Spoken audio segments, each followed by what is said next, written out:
Hi, welcome to Unity in Under 3, where we're going to show you how to do some basic scripting and some work within the Unity editor in less than 3 minutes per video. So today we're going to talk about disabling and resetting an object. So this object here is what we're going to work with. So if we have this cart and we turn our game on and the cart moves, whether we move it because we're the player or whether it moves because it's an animation, but we want it to then turn off and reset back to its original position. So we are going to do what's called reset object. So to get started, you want to create a new C# script, call it reset object, and go ahead and open it in your script. Okay, remember that my script is going to be called reset object tutorial. You're going to just call it reset object. So the first thing we need to do is we need to set a vector for the original position. We are going to call it a vector 3. That means that it's going to be in 3 dimensions.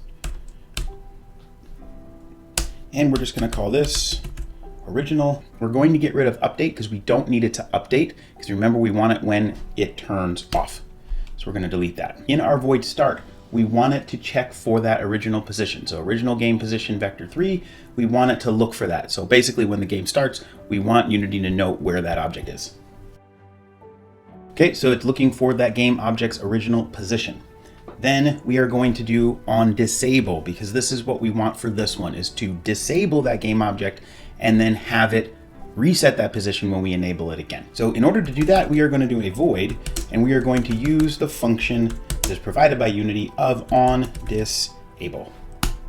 That function is part of it, so unlike some of the other ones, we'll see there's no red line underneath it here because it is a Unity function that is built into its C# scripting. So now all we want it to do is transform.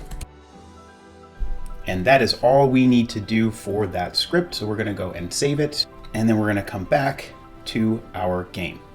Easy and simple. It will take no time at all. You choose the object which you want to place it on. So we are going to put it on this cart, drag the object over. That's all you need to do. Because this happens on a disable, we're not calling it from another object.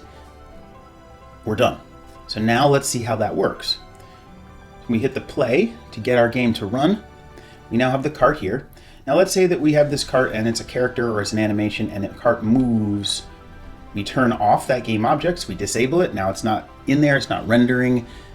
But when we turn it back on, because it has that reset position, bang, it's back in its original position again. Right? So every time you turn that off and on, it will come back to that original position. This works really good for animation that works in a background. If you have a character that's like running up and shooting, or background war, as soon as that character dies, for example, you can have it turn off in the animation event, and when it turns back on, it will reset its position again. So that is object reset position.